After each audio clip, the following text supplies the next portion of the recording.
you work up an appetite. Now, I don't happen to have a sandwich or a candy bar with me. Fortunately, I've got this 50-cent coin, because I can take this coin and just bite a piece right off it, and if I don't like the taste, I can spit it back on. Isn't that wonderful? Makes you glad to be alive in the 20th century. Thank you. You're wonderful. Thank you. I'd like to show you a classic in magic. It's done with a $50 and a bottle. Now, David, I think you're probably more familiar with a bottle, and would you mind, and ladies are always more familiar with money, would you mind looking at that? Is that a real $50? It sure is. Is that a real solid bottle? It's a solid bottle. Okay. Now, what I'm going to do is this. I'm going to put this bottle inside. I'm going to put the $50 in this bottle through this end. Through this end here. Not through that end, but through this end. Okay. Would you mind standing, David? Hold out your right hand. I want you to hold the end of the bottle so I can't get near it, okay? Right. Turn it over. Thank you. Right. I'm going to just adjust that a little bit. Now I'm going to find a soft spot right here. There it is, you see. You can let go now, David. Now I want to assure you that can you verify for everyone else that it's absolutely inside there? It's can in you there. see it? Yes. There's a head, there's a tail. It's Can you see it? absolutely in there. Now you can look at it, but you can't touch it. Any of the rest of you, can you see that? That $50 is absolutely in there. David, can you see it there in the end? Yeah. And it won't come out no matter how hard you try, you know. There it is. Take a look at it, David. There's the there's the bottle. See, when I throw a party, I bring my own bottle. Huh? What a guy. Let's play spin the bottle.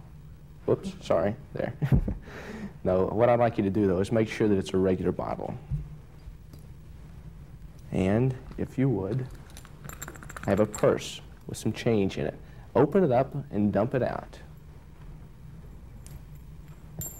How are things here? It's a bottle. It is a bottle. We have an expert's opinion. This is a bottle. It's an empty bottle. It's a bottle of champagne. And what do we have inside the purse? 60 cents. 60 cents. It's an American $50 and a dime. Now, I'm going to give you a choice, and it'll be pretty easy for you to decide. If I were to give you a choice, which would you, okay, in terms of which would rather go inside the bottle? Do you think that the $50 or the dime? Hand me the coin which will not fit inside of this bottle. 50-cent piece. Good choice. You'd be surprised sometimes. Now let me ask you a question and think about this. Would it be a good trick if I could take this coin and balance it right on the side of that bottle and hit it in such a way that it visibly went through the glass to appear inside of the bottle so that you could hear it and see it inside of the bottle, even while it's still corked inside the bottle, and then cause it to keep going so that it fell out the other side of the bottle? Would that be a good trick? That would be a good trick. Darn right it would.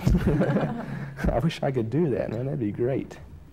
But I did think about this trick a lot, and here's what I thought. I thought that right there, that's where the bottle is its thickest. That's where it's the base of the bottle. If I could take this coin and drive it through the base of that bottle, theoretically, I could put this coin inside of that bottle from anywhere, and that would be a pretty good trick.